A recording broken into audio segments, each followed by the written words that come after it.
স্বাতী, রিনা, তাড়াতাড়ি করো, দেরি হয়ে যাচ্ছে।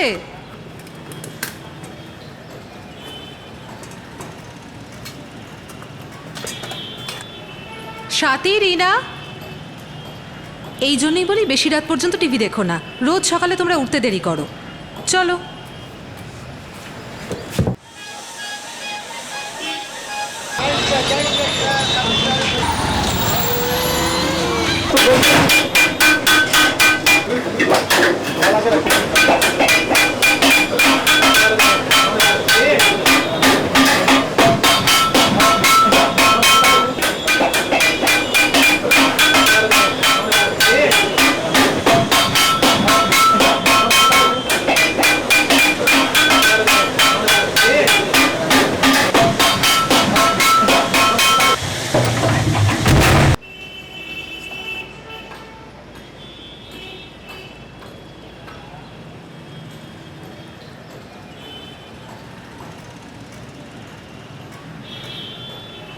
রিনা, শোনো, আমি একটু বাজারে যাচ্ছি। আর তুমি এটা কি করছো? নিজের হোমওয়ার্ক শেষ করো। হ্যাঁ মা, একটু পরে করছি। আমার ফিরে আসতে আসতে হোমওয়ার্ক শেষ হওয়া চাই, ওকে? ওকে, তুমি আগে ঘুরে আসো।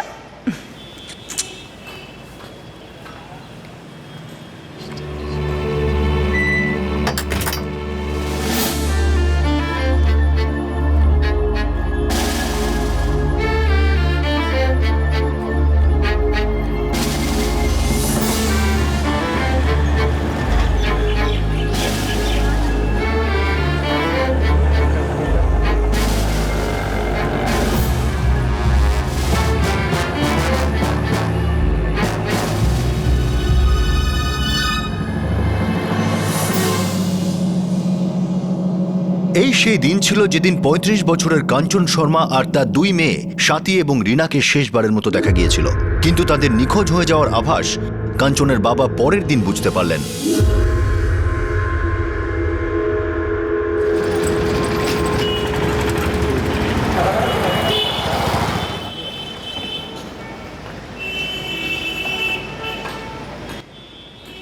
The number you have dialed is switched off. Please try again later. যে নম্বরটি আপনি ডায়াল করেছেন সেটি এখন বন্ধ রয়েছে।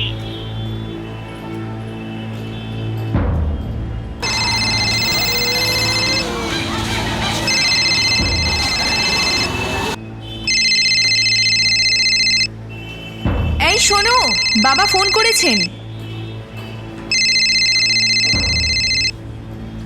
হ্যাঁ বাবা, বলো, কেমন আছো? আমি ঠিক আছি, তুই কেমন?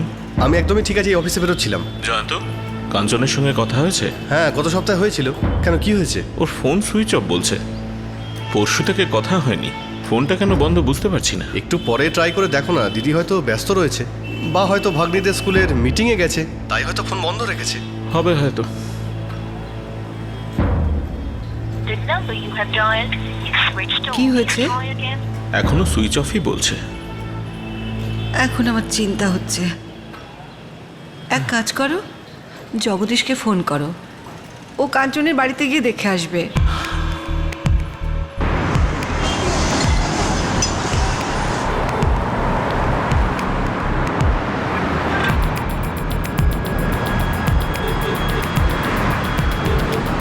দাদা, আগে গিয়ে বাঁদিকে চলুন।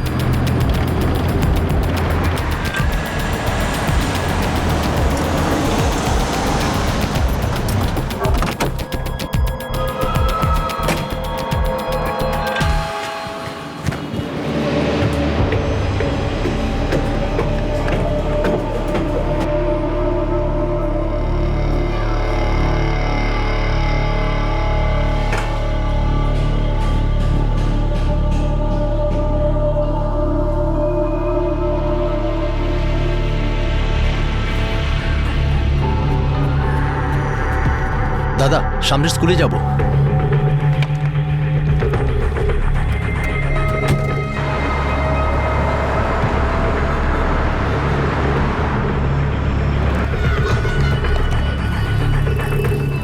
সাথী আর রিনার ক্লাস 6B 9C দুটোই চেক করেছি, ওরা দুজনেই আজ স্কুলে আসেনি।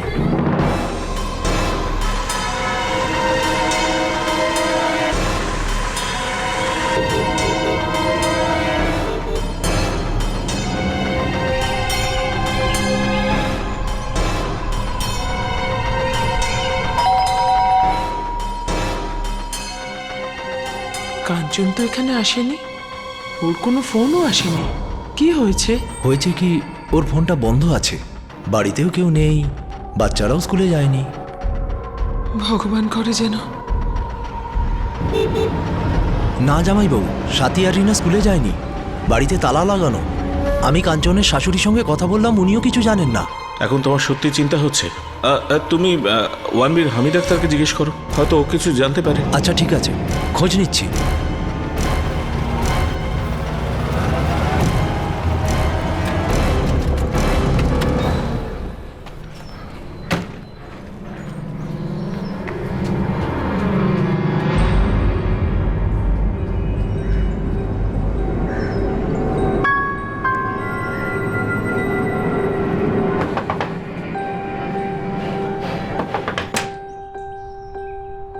হ্যাঁ।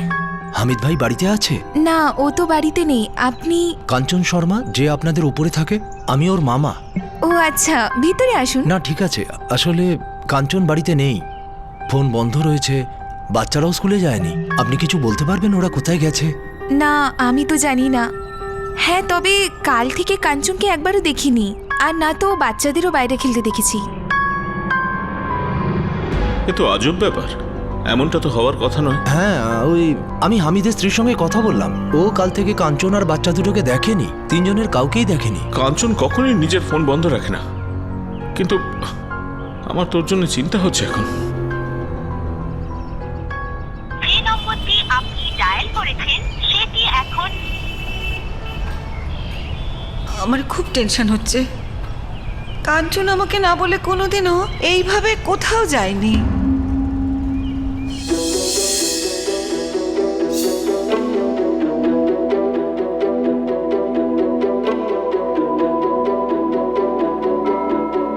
এই থানাটাই পড়ে, Khandal police station. Karnal police station.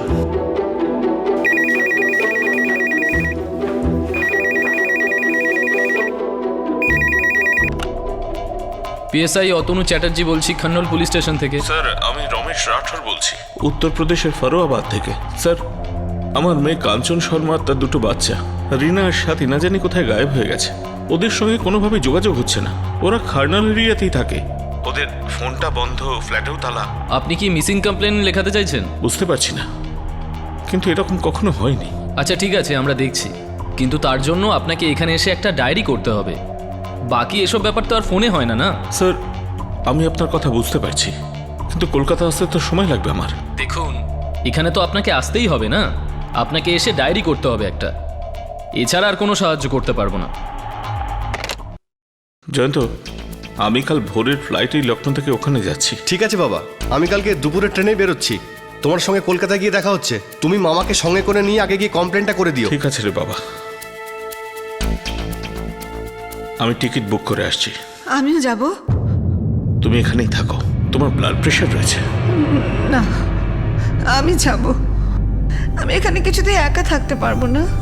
জানি না আমার মেয়েটা, নাতনি দুটো, ওরা এখন কি অবস্থায় আছে। অকারণ চিন্তা করো না। আচ্ছা ঠিক আছে, তুমিও বরং চলো। এক প্রৌঢ় দম্পতিকে এত দূর পথ পাড়ি দিয়ে ব্যক্তিগত কমপ্লেন দায়ের করতে কেন আসতে হবে? ওনাদের অনুপস্থিতিতে পুলিশ মিসিং কমপ্লেন কেন দায়ের করেনি? যে মুহূর্তে পুলিশের কাছে খবর এসেছিল তৎক্ষণাৎ কেন তদন্ত শুরু করতে পারল না? কেউ উপস্থিত থেকে অভিযোগ দায়ের করার পরেই কি অপরাধ পুলিশের তদন্তের অধিকারের মধ্যে পড়ে? কগনিজেবল অফেন্স মানা হয়?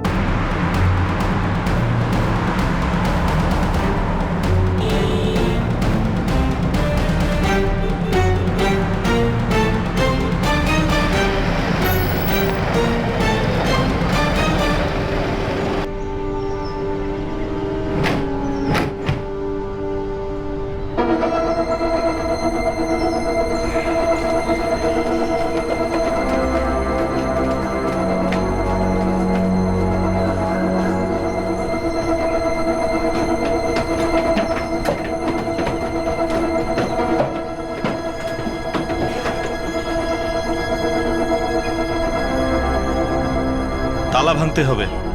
ভেঙে দিন।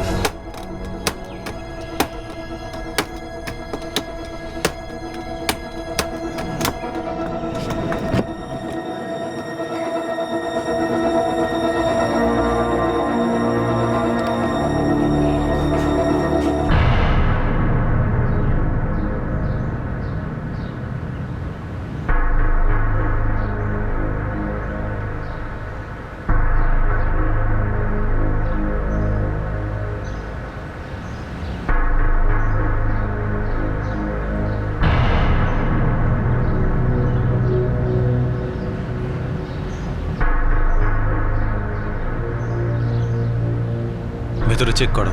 হ্যাঁ স্যার।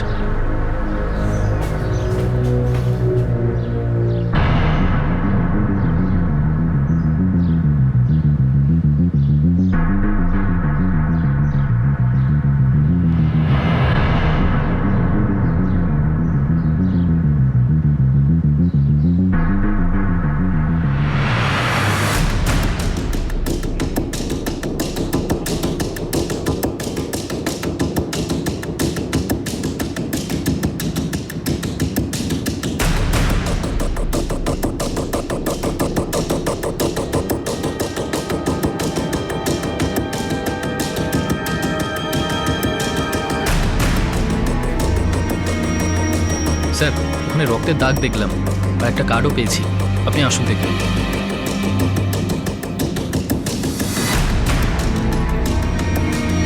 আপনি এখন ভিতরে যেতে পারবেন না। আপনারা কি পেয়েছেন? জানি না, কিন্তু ভিতরে যেতে পারবেন না।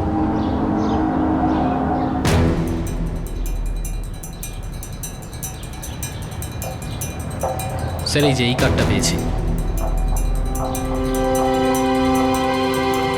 ফরেন্সিক টিমকে ডাকো। Okay sir.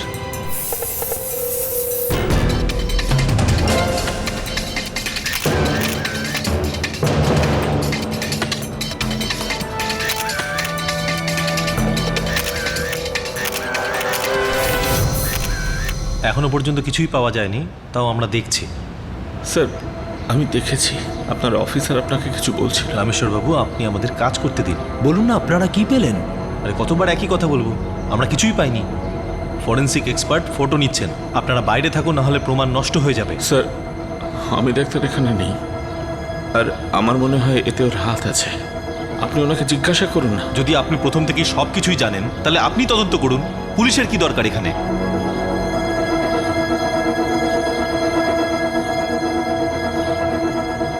কাঞ্চনের বাড়িতে এমন কি পাওয়া গিয়েছিল যা ওই পরিবারের নিখোঁজ হওয়ার হদিশ দিতে পারত? ওই গুরুত্বপূর্ণ তথ্য কি এড়িয়ে যাওয়া হচ্ছিল, নাকি তাদের নিখোঁজ হয়ে যাওয়ার পিছনে অন্য কোনো রহস্য ছিল যা কয়েক ঘন্টার মধ্যে সামনে আসতে চলেছিল? জয়ন্ত, এটা কিছু আমায় বলছে না। দেখো, আমি কালকে দুপুরের মধ্যেই পৌঁছে যাব। আমার কাঞ্চন রিনার সাথীর জন্য খুব চিন্তা হচ্ছে। হ্যাঁ বাবা, আমি সেটা বুঝতে পারছি। তুমি ভেঙে পড়লে হবে কি করে?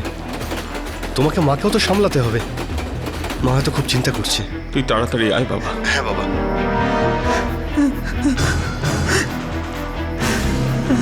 সুরেখা, কেঁদো না, সব ঠিক হয়ে যাবে। এরা আমাদের থেকে কি লুকাচ্ছে? বুঝতে পারছি না দিদি, কিন্তু আমরা কাল পুলিশের সঙ্গে আবার কথা বলবো।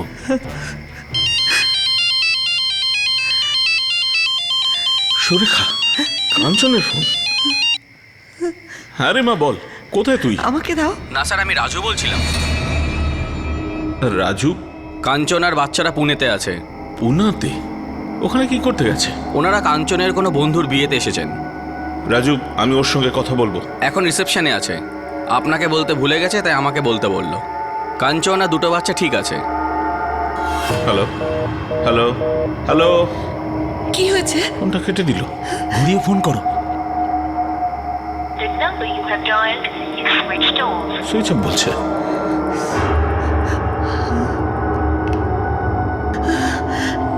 না না না, কাঞ্চন এরকম কিছুতেই করতে পারে না। আমার চিন্তা হচ্ছে, নিশ্চয়ই ও কোনো বিপদে আছে। আমার মনে হচ্ছে আমি দিয়ে এসবের জন্য দায়ী।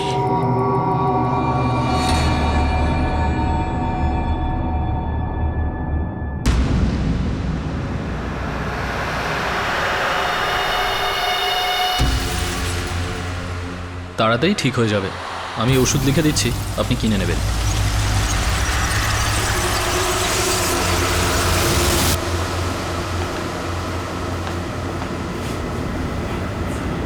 তার মানে তো নিজের ইচ্ছাতেই গেছে, আর আপনাদের কোনো ইনফর্ম করেনি? না স্যার, এটা হতেই পারে না। কাঞ্চন কখনো নিজের ফোন বন্ধ রাখে না। ও বিধবা, দুটো বাচ্চার মা।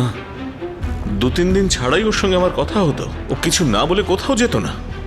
ও তো আমাদের কাছে 2.5 বছর ধরে আমাদের বাড়িতেও আসেনি। আমরাই দেখা করতে আসতাম, কারণ কাঞ্চন কখনোই ওর বাচ্চাদের স্কুল মিস করাতে চাইতো না। আর এই রাজু যে এই ফোন করেছিল, ও তো 3 বছর আগেই কলকাতা থেকে ভোপাল চলে গেছে। তাহলে ও কি করে ফোনটা করে? দেখুন স্যার, নিশ্চয়ই কোনো প্রবলেম আছে। কাঞ্চন আর বাচ্চাদের প্রাণ সংশয়। রাজুর পরিচয় কি? একজন ট্যাক্সি ড্রাইভার। ও কাঞ্চনের শাশুড়িকে হাসপাতালে নিয়ে যেত যখন ওনাকে ডায়ালিসিসের জন্য নিয়ে যাওয়া হতো।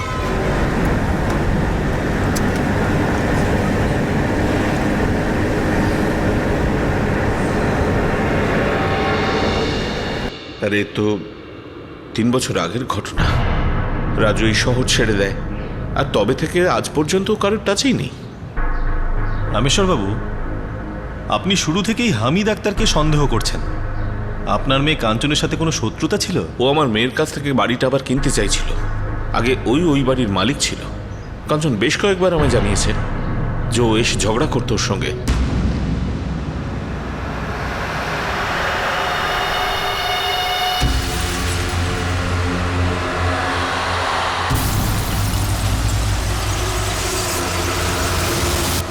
সমস্ত পড়শিরা জানে। ব্যানার্জি বাবুকে গিয়ে জিজ্ঞেস করুন। হামিদ তো শুকতলা খইয়ে ফেলেছিল বাড়িটা ফেরত পাওয়ার জন্য। আবার রেটের ব্যাপারেও কাঞ্চনকে চিট করছিল। কাঞ্চন ওকে বাড়িটা বেচতে চায়নি।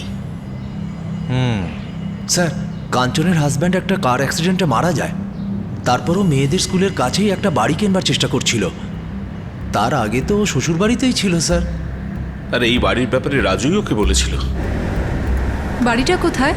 খান্নল এলাকায়, আর বাচ্চাদের স্কুলের একদম কাছে। বাড়ির মালিক হামিদ আক্তারকে আমি খুব ভালো রকম চিনি। আচ্ছা, তাহলে বাড়ি দেখার ব্যবস্থা করো, আমি বাবাকে ডেকে নিচ্ছি। ঠিক আছে।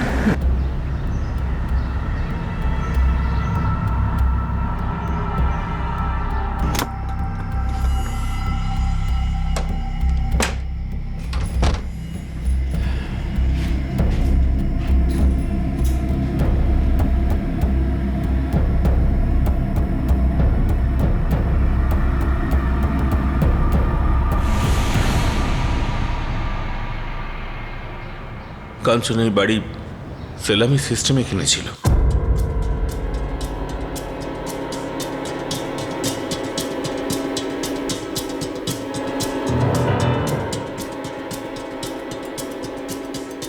দেখুন, সালামি সিস্টেমে আমি রাজি আছি। আপনি একটা কাজ করুন, আপনি 18 লাখ টাকা আমাকে দিয়ে দিন, আর আগামী 2 বছর ধরে আপনারা প্রত্যেক মাসে 1500 টাকা ভাড়া দিয়ে দেবেন। ঠিক আছে, আমরা রাজি আছি। কিন্তু একটা জিনিস আমি ক্লিয়ার করে দিতে চাই, 2 বছর পরে যদি আপনারা এই বাড়িটা বিক্রি করার কথা ভাবেন, তাহলে এটাকে কেনার প্রথম চান্সটা আমি পাবো। সামনের সপ্তাহে রেজিস্ট্রেশন হয়ে যাবে।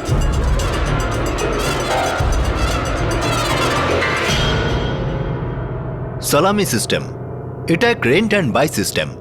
কোনো বাড়ি বাজার দরের থেকে কম দামে বিক্রি করা হয়, আর সেটা যে কিনে থাকে তাকে একটা নির্দিষ্ট সময় পর্যন্ত ভাড়া দিতে হয়। নির্দিষ্ট সময় পর্যন্ত ভাড়া দেওয়ার পর সেই ক্রেতা বাড়ির মালিকানা পেয়ে যায়। আর এখন যখন সেই সময় শেষ হয়ে গিয়েছিল, হামিদ ওই বাড়িটা আবারও কিনতে চাইছিল। কাঞ্চন রেন্ট ঠিক সময় দিত। ওই ফিক্স টাইমটা 1 বছর আগে শেষ হয়ে যায়। কিন্তু গত 6 মাস ধরে হামিদ বাড়িটা আবার কিনতে চাইছিল।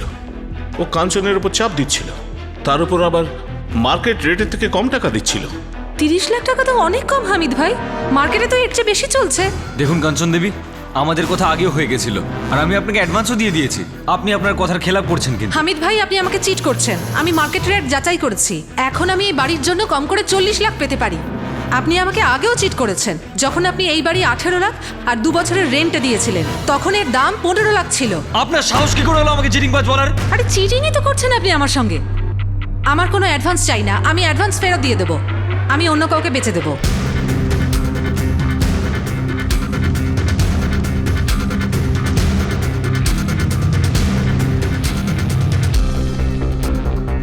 হামিদ রোজ ওর সঙ্গে বাড়ি বিক্রির জন্য ঝগড়া করত। এখন ও নেই মানে ওই এর পেছনে রয়েছে। শুধু এই কারণে যে ও বাড়িটা কিনতে পারছে না? স্যার, আপনি একবার তোকে জিজ্ঞাসাবাদ করে দেখুন। আমার মনে হয় আপনার মেয়ে নিজের মর্জিতেই গেছে। ও ফিরে আসার পর আমাদের একবার জানিয়ে দেবেন। এটা হতে পারে না। আপনি তদন্ত ঠিক মতো করছেন না। আপনার যাকে জিজ্ঞাসা করা উচিত তাকেই জিজ্ঞাসা করছেন না। আপনি আমাদের কাজ শেখাতে আসবেন না। তাহলে ঠিক করে কাজটা করুন। এটা ভাববেন না যে আমি বুড়ো তাই যা খুশি করবেন। আমি পুলিশ স্টেশন থেকে ততক্ষণ বাইরে যাব না যতক্ষণ না আপনি হামিদকে ডেকে পাঠিয়ে জিজ্ঞাসাবাদ করছেন। ঠিক আছে, আমি জিজ্ঞাসা করে নেব। না, ওকে এক্ষুনি ডেকে পাঠান। আমি তো বললাম আমি ডাকবো। কাল সকালে চলে আসবেন, জানিয়ে দেবো কি বলেছে।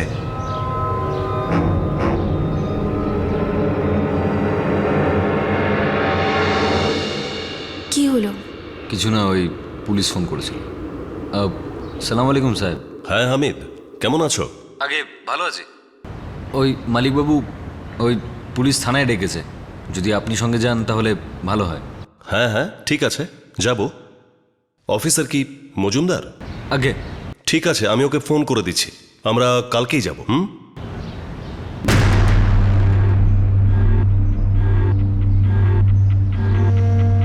আকরম, তুইও সঙ্গে চল, আর ওই আহমেদকেও সঙ্গে নিয়ে নে, ঠিক আছে?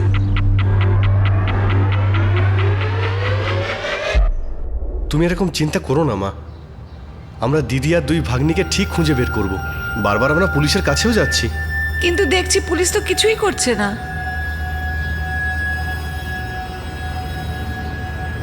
পুলিশ ঘরে নিশ্চয়ই কিছু পেয়েছে, যে বিষয়টা আমাদের বলেনি। আমি গায়ত্রী দেবীর সঙ্গে কথা বলেছিলাম, উনি বললেন রাজু অনেক দিন আগেই কোনো যোগাযোগ রাখেনি। রাজুর সাথে কথা হয়েছে অনেক দিন আগে, ভোপাল গেছে ও, তাও 3 বছর হলো। দেখুন, আমিও তো কিছু বুঝতে পারছি না এসব হচ্ছেটা কি। বেচারি কাঞ্চন 2 বাচ্চা নিয়ে জীবনের সাথে লড়ছিল। ভগবান করে ওরা 3 জন যেন ভালো থাকে। রাজুর সঙ্গে তোমাদের কথা হয়েছে? না। তুমি ওর নাম্বারটা আমাকে দাও তো, আমি কথা বলছি।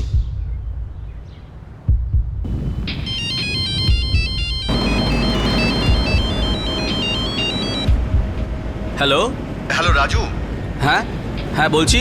আমি কাঞ্চনের ভাই জয়ন্ত বলছি। হ্যাঁ হ্যাঁ বলুন স্যার, বলুন। তুমি কালকে বাবাকে নাকি ফোন করে এটা বলেছো যে দিদি নাকি পুনেতে আছে? আমি ফোন করেছিলাম? কি বলছেন কি স্যার, ওনার সাথে কথা বলেছি প্রায় 3 বছর হয়ে গেল, আর আমি তো ভোপালে আছি, আর ওনার সাথে আমি পুনে কেন যাব? তার মানে তুমি কালকে দিদির ফোন থেকে ফোন করোনি? স্যার বললাম না আমি ভোপালে আছি, কাঞ্চন ম্যাডামের ফোন থেকে আমি কি করে কল করতে পারি, আর কেন করব?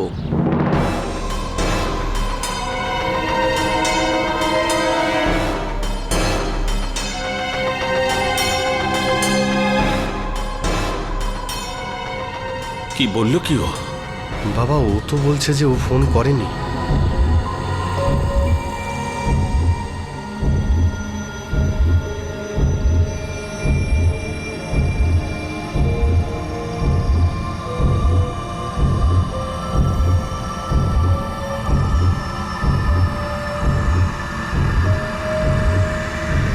হায় ভগবান, ওদেরকে তুমি রক্ষা করো।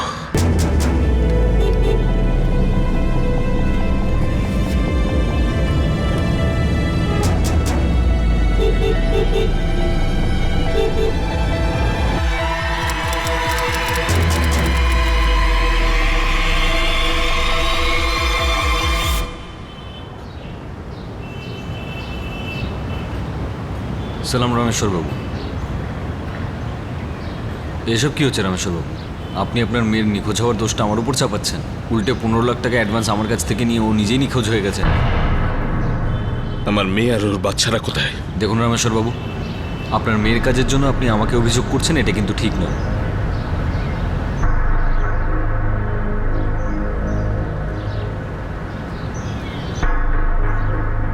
কাঞ্চন নিজের ইচ্ছাতেই কোথাও গেছেন, এটা হতে পারে না। দেখুন সত্যি এটাই, আপনি যত তাড়াতাড়ি এটা মানবেন আপনার জন্যই সেটা ভালো। আপনি হামিদকে জিজ্ঞেস করেছেন? হ্যাঁ করেছি, ওই কেসে জড়িত নয়। সেটা কি করে জানলেন? কারণ হামিদই আমাদের বলেছে কেন কাঞ্চন এই নাটকটা করছে, কেন এরকম পরিস্থিতি তৈরি করছে যে সবার মনে হয় ওর কিছু হয়েছে। কি এমন বলেছে ও? রামেশ্বরবাবু, আপনার মেয়ে কাঞ্চনের সাথে রাজুর অ্যাফেয়ার চলছে।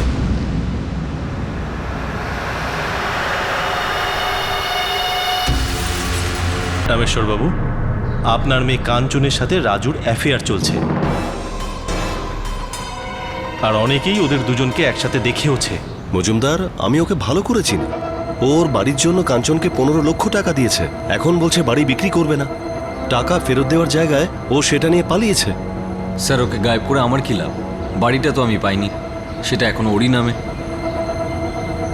আসল কথাটা হচ্ছে স্যার যে ওর রাজুর সঙ্গে চক্কর চলছিল, পালিয়ে গেছে ওর সঙ্গে। স্যার 27শে ফেব্রুয়ারি আমি দোকানেই ছিলাম, আমি ওনাকে আর বাচ্চাদের রাজুর সাথেই যেতে দেখেছি।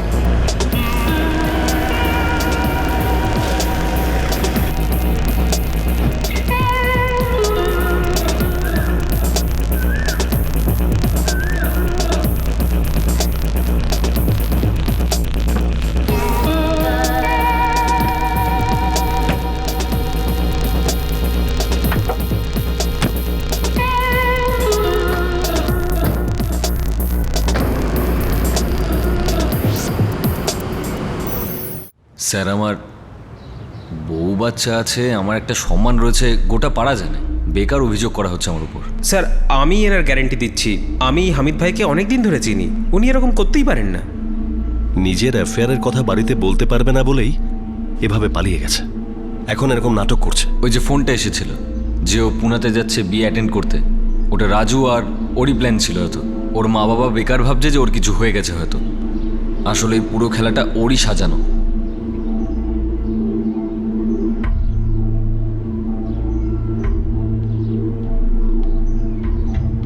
দেখুন এটাই সত্যি না, এটা হতে পারে না। আমার দিদি এরকম করতেই পারে না। দেখো বাড়ির লোকেদের এটা মনে হওয়া স্বাভাবিক। এরকম হতেই পারে না স্যার। 4 বছর আগে যখন জামাইবাবু মারা যান তখন আমরা অনেকবার দিদিকে আরেকটা বিয়ে করতে বলেছিলাম, কিন্তু ও প্রত্যেকবার না করে। তারপরে ও এরকম কেন করবে? ও দ্বিতীয় বিয়ে এই কারণে করেনি মেয়েদের মানুষ করতে হবে বলে। আমরা কেউই ওকে দ্বিতীয় বিয়ে করবার জন্য আটকাইনি। তাহলে ও কারোর সঙ্গে পালাবে কেন? স্যার এই হামিদ সবাইকে বোকা বানাচ্ছে, ও মিথ্যে সব গল্প বানাচ্ছে। আমার তো মনে হয় আপনারাই গল্প বানাচ্ছেন। আরে আপনাদের মেয়ে পালিয়ে গেছে, সেটা আপনারা কেন মেনে নিচ্ছেন না? আমার নাতনির আর মেয়ে গায়েব, আর আপনি ওদের উপর কাদা ছুড়ছেন। আপনি ওই বাড়ি থেকে এমন কিছু পেয়েছেন যেটা আমাদের বলছেন না।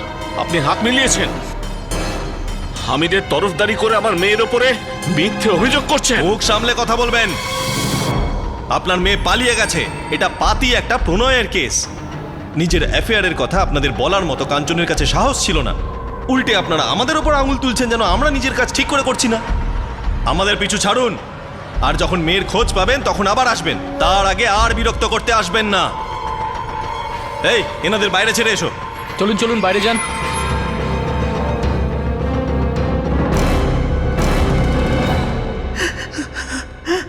আমার মেয়ে, আমার বাচ্চারা।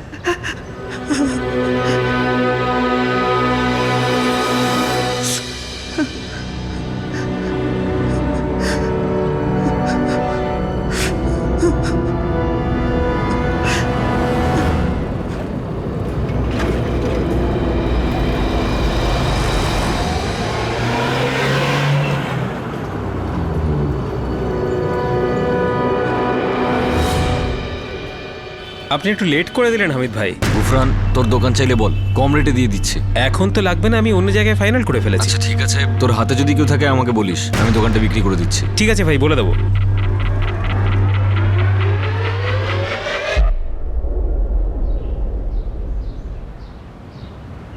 জামাইবাবু, আমার এক বন্ধুর সঙ্গে কথা বলেছি, ও ক্রাইম ব্রাঞ্চের ডিসিপিকে চেনে। ও বলছিল আমরা যদি ওর সঙ্গে দেখা করি ও ডিসিপি সাহেবের কাছে নিয়ে যাবে।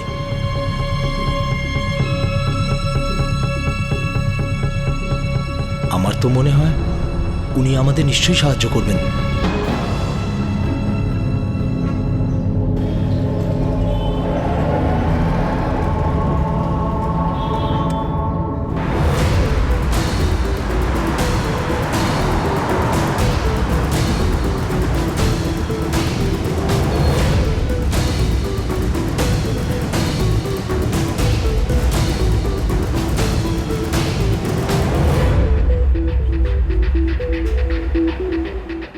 স্যার আমার মেয়ে আর আমার নাতনিরা এখনো পর্যন্ত নিখোঁজ, আর পুলিশ থেকে একটাই জবাব পাওয়া যাচ্ছে যে ওরা পালিয়েছে। আমি আমার মেয়েকে চিনব না, এখানকার পুলিশ চিনবে?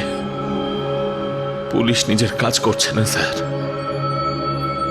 ওদের কাছে কারোর নিরুদ্দেশ হয়ে যাওয়াটা কোনো ব্যাপারই না। আমার হোম টাউন থেকে না আসা পর্যন্ত এরা আমার কমপ্লেনটা পর্যন্ত রেজিস্টার করেনি। তারপর ওই যে হামিদ একটা মন গড়া কাহিনী শুনিয়ে দিল, আর পুলিশ সেটাই চরম সত্যি মানছে, আর আমাকেও সেটা মানতে বাধ্য করাচ্ছে। পুলিশ আমার মেয়ের বাড়ি থেকে এমন কিছু একটা পেয়েছে যেটা আমাদের থেকে ওরা লুকোচ্ছে। আমি হাত জোর করে আপনার কাছে মিনতি করছি, আপনি দয়া করে আমাদের সাহায্য করুন। আমি হাত জোর করে আপনার কাছে মিনতি করছি, আপনি দয়া করে আমাদের সাহায্য করুন।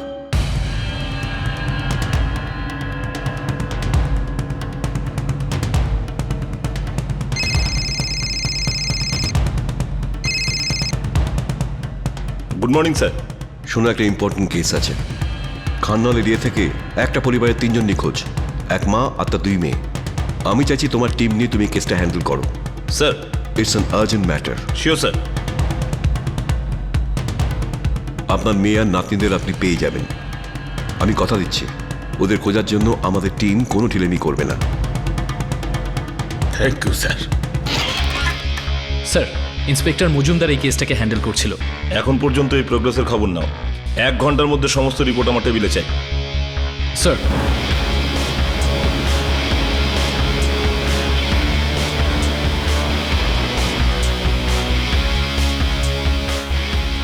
এই কেসে তদন্ত করার মতো কিছুই নেই। ওই রামেশ্বর বাবু বেকার চেঁচামেচি করছেন।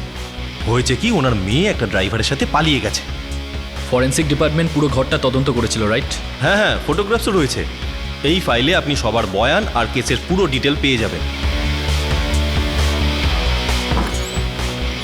কাঞ্চন শর্মা আর তার 2 মেয়েকে শেষবারের মতন 26শে ফেব্রুয়ারি দেখা গেছে। সে সেই দিনেই লাস্ট বাচ্চারা স্কুলে গিয়েছিল। স্বাতী, রিনা, এই জন্যই বলি বেশি রাত পর্যন্ত টিভি দেখো না। রোজ সকালে তোমরা উঠতে দেরি করো।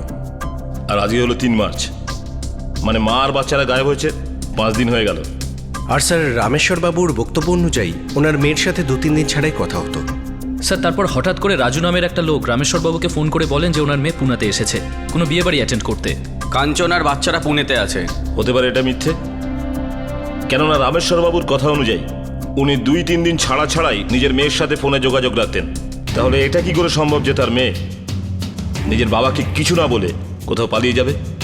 কাঞ্চন শর্মা পুনেতে কোনো বিয়ে বাড়ি অ্যাটেন্ড করতে গেছেন, রামেশ্বর বাবু এই কথা বিন্দুমাত্র জানেন না। স্যার, আমি ওনার মা বাবার সঙ্গে দেখা করেছি। উনি গত 2 বছর ধরে কলকাতার বাইরে যাননি, এমনকি নিজের বাপের বাড়িতেও যায়নি। স্যার, আমার মেয়ে ওর বাচ্চাদের স্টাডির জন্য অত্যন্ত সিরিয়াস ছিল। যখন ওর স্বামী রাঁচিতে ট্রান্সফার হয়ে যায়, ও তখনও যায়নি। ও বাচ্চাদের পড়ায় কোনো ব্যাঘাত ঘটুক চাইতো না, তাও আবার পরীক্ষার সময়। ও কারোর বিয়েতে কেন যাবে? আর যদি যাওয়ারই হয় তাহলে স্কুলে জানাবে, আমাদের বলবে। স্যার, মনে হয় না ওনার প্যারেন্টস মিথ্যে বলছেন। খানাল পুলিশ স্টেশন এই কেস খুব ধীর গতিতে করেছে, কিন্তু আমাদের দ্বিগুণ স্পিডে করতে হবে, কেননা মা আর বাচ্চারা গায়েব হয়েছে অলরেডি 5 দিন হয়ে গেছে। রামেশ্বর বাবু হামিদ আক্তারকে সাসপেক্ট করছেন। স্যার, ফরেন্সিকরা বাড়িতে কিছু রক্তের দাগ পেয়েছে, ফটোগ্রাফস।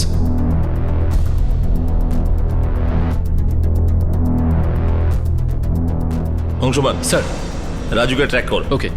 কাঞ্চনের ফোন রেকর্ডস বার করো, কেননা রামেশ্বর বাবুর কথা অনুযায়ী তাকে শেষ ফোন কাঞ্চনের ফোন থেকে রাজু করেছিল। হ্যাঁ রে মা, বল। না স্যার, আমি রাজু বলছিলাম। বিষ্ণু, হামিদ আক্তারের উপর নজর রাখো আর ওর ঠিকুজি গোষ্ঠী বার করো। Sir, let's track the case. Crime ব্রাঞ্চকে একজন বাবাকে তার মেয়ে আর নাতনিদের খুঁজতে সাহায্য করতে পারবে? কখনো কি 35 বছরের কাঞ্চন শর্মা আর তার 2 মেয়ে স্বাতী আর রিনার নিখোঁজ হওয়ার রহস্য প্রকাশ্যে আসবে? কাঞ্চনের পরিবার যাকে সন্দেহ করেছিল তাকে খুব কম জিজ্ঞাসাবাদের পরই ছেড়ে দেওয়া হয়, আর তার মন গড়া কথাকেই কাঞ্চনের নিখোঁজ হওয়ার গল্প বলে সত্যি মনে করা হলো। হামিদকে সাহায্য করতে ওর সাথে পুলিশ স্টেশনে 2 ব্যক্তি ছাড়াও একজন রাজনৈতিক নেতাও এসেছিলেন। কাঞ্চনের মামা, ভাই ও বাবা এটা পরিষ্কার বুঝতে পারছিলেন যে তাদের ভুল পথে চালনা করার ষড়যন্ত্র করা হচ্ছে। কাঞ্চন আর তার 2 মেয়ে যারা কিনা বিপদের মধ্যে রয়েছে বা তাদের সাথে খারাপ কিছু হয়েছে, তাদের কি খোঁজ মিলবে? এই কেসের দ্বিতীয় তথা শেষ ভাগ আমরা আপনাদের দেখাবো আগামী দিন আগামী পর্বে। আপনাদের সাথে আবার দেখা হবে ক্রাইম পেট্রোল 10 থেকে। ততক্ষণ নিজের খেয়াল রাখবেন, সুরক্ষিত থাকবেন, আর সবচেয়ে জরুরি সতর্ক থেকে একজন ভালো নাগরিকের দায়িত্ব পালন করবেন। জয় হিন্দ।